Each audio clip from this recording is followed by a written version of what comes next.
Logamug. Dear Chris, when it comes to filtering information in everyday life, the application of skeptical analysis is not too great a burden. However, what are we to do with complex issues which, to address fairly, would require years of reading and analysis in order to affirm or negate the ideas presented to you, such as Aristotelian metaphysics or Kantian ontology, etc.?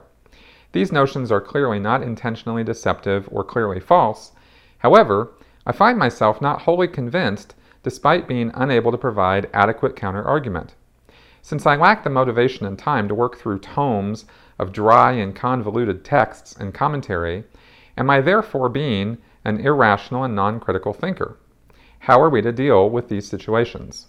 That's actually a really great question. And, my approach to critical thinking is to be very, very practical, very, very common sense, and very true to life. I'm not interested in going through big, huge German tomes of difficult to read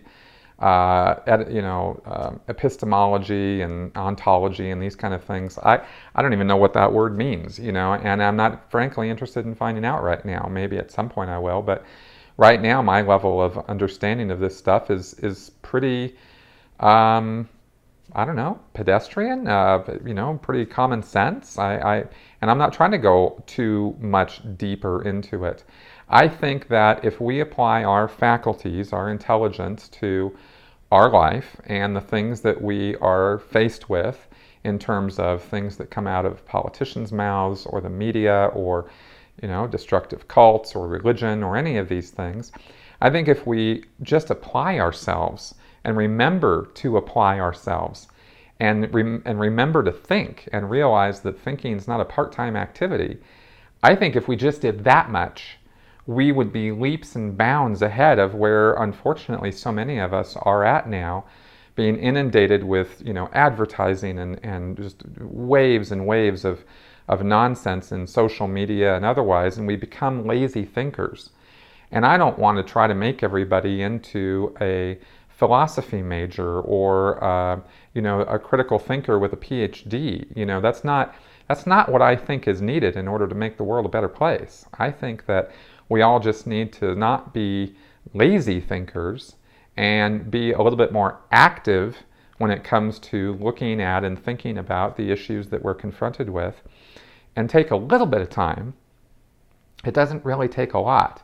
Once you get into the habit of it and you start doing it a little bit more routinely, you find out that it doesn't take a lot to get yourself informed on both sides or all sides of an issue. It takes a little bit of time, and it can't be done by just perusing the headlines on your Facebook page or on MSNBC or by listening to one or two talking heads.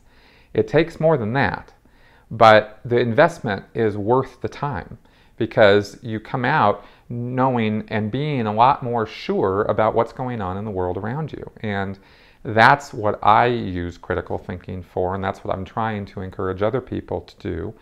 And when you, the other side effect of this, or the other good result of this, is that the more you do this, not just with current events, but with things like, groups you're a part of, religions, political groups, social groups, whatever, the more you do this, the easier it becomes, and the more well-rounded your views of things become in the real world, so that you don't get so easily fooled and so easily deceived or fall into the traps that are laid by these groups who frankly, some of them are trying to deceive you or purposefully alter or mess with the information that they give you so that you do come out with only one side of a picture as slanted, skewed views and things like that, and end up, a lot of the intolerance, a lot of the violence, a lot of the upset that goes on in people's lives comes from the fact that they are operating on very skewed information.